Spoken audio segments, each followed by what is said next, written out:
अगर आपने भी एमडीके का टेस्ट दिया है और आपने टेस्ट फेल नहीं किया, तो फिर आपने टेस्ट दिया ही क्यों, ये बताओ।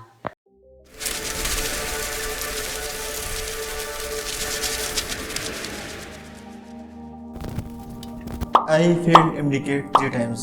Yes, this is a title. First time, उसके बाद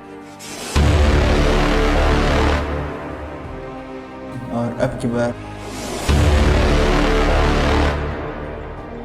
लेकिन इस स्टोरी को डिस्कस करने से पहले एक बात,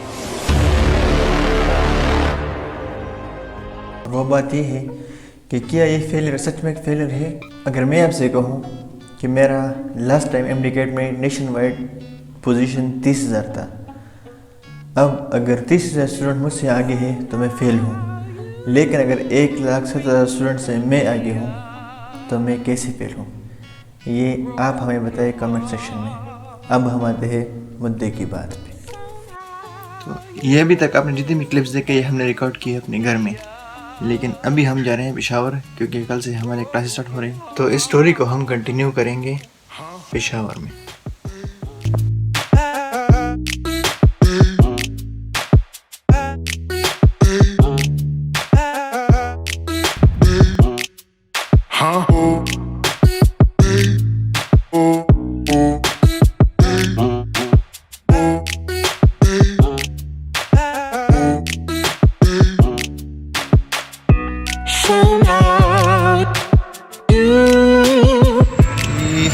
फाइनल हियर इन पेशावर, लेकिन बारिश बहुत ज़्यादा हो रही है। तो मिलते हैं आपसे फिर।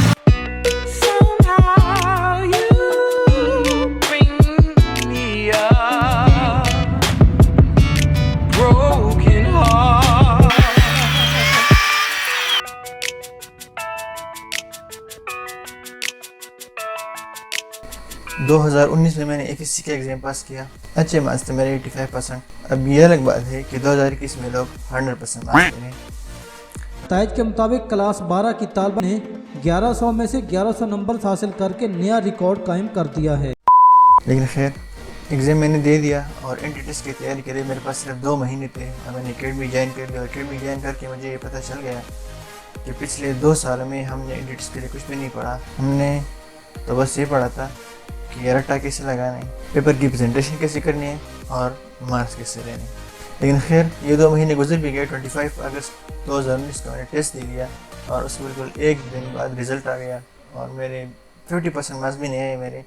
और ये हम पहली मरतबा एक्सपीरियंस कर रहे थे कि मैं एज ए स्टूडेंट फेल हूँ।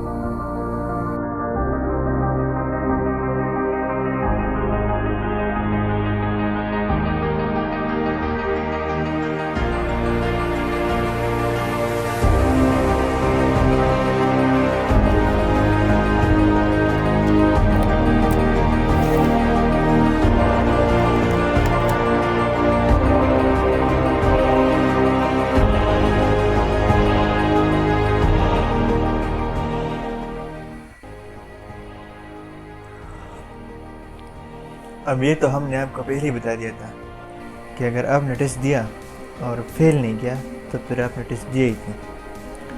टेस्ट तो हमने फेल कर लिया, लेकिन अब इसके बाद ज़िंदगी का एक डिफरेंट फेज स्टार्ट होने वाला था। आप अगर एमडीकेट को जानते हैं तो आप रिपीटर्स को भी जानते होंगे। हमजा इब्राहिम भाई के कुछ लाइन्स स्पेशल इन रिपीटर्स लोगों के लिए। वो कहते हैं कि दुनिया करती रही बातें, हम लगे रिपीट पे, और हार से जीत के हम सब बने घसीट के, और आज नहीं तो कल पर काम बोलेगा चीख के। दुनिया करती रह बातें, हम तो लगे रिपीट पे, सुनते कहाँ किसी की, हम तो शुरू से ढीठते, हार से जीत के हम हैं बने घसीट के। एक अंदाजे के मुताबिक केपीके से हर साल तकरीबन 40,000 प्लस स्टूडेंट्स देते हैं, हालांकि टोटल सीट्स सिर्फ और सिर्फ 1300 हैं। इन 1300 के अलावा जितने भी स्टूडेंट्स रह जाते हैं उनके 50% स्टूडेंट्स रिपीटर्स बन जाते हैं। लेकिन ये लोग रिपीटर बनते क्यों हैं? हालांकि उनको पता होता है कि हम भी टेस्ट देंगे, नए स्टूडेंट्स भी आएंगे और सीट्स वही 1300 की 1300 है।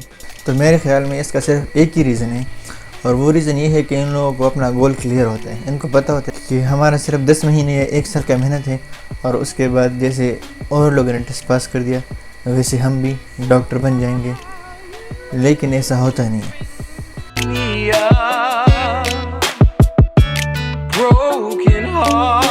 रिपीटर्स भी हम बन गए, दोबारा से एकेडमी ज्वाइन कर ली, लेकिन इस साल 2020 में हमारे पहले 6 महीने लॉकडाउन में बर्बाद हो गए।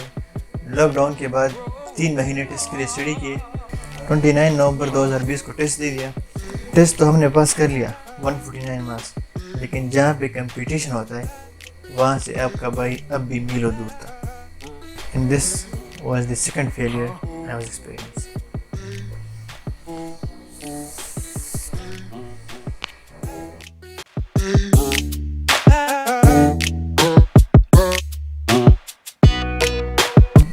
अब इस मरतबा हमने ठान लिया था कि चाहे जो कुछ भी हो जाए आगे हमने एक दिन भी वेस्ट नहीं करना।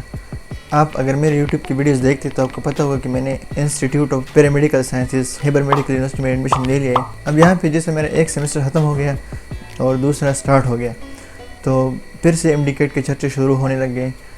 मैं जो कि पेशावर में रहता हूँ तो यहाँ MD-CAT के स्टूडेंट्स बहुत ज़्यादा होते हैं, बहुत ज़्यादा, इतने ज़्यादा कि आप तंग आ जाएंगे इन लोगों से। तो हमें फिर से इस दिल ने मजबूर कर दिया कि हम ये टेस्ट दे दें। तो सेकंड सेमेस्टर के मैंने 2 महीने क्लासेस स्किप कर दिए और मैंने ND टेस्ट के लिए तैयारी की है। अब 2 months are more than enough in a semester. लेकिन खैर 16 सितंबर को मैंने टेस्ट दे दिया और 142 मार्क्स थे, फिर 155 हो गए, लेकिन मैं एज ए स्टूडेंट तीसरी मरतबा फेल हो गया। अब एक बात तो मैं कहना भूल ही गया वैसे कि 2022 में मेरा टेस्ट देने का अभी तक कोई इरादा नहीं है।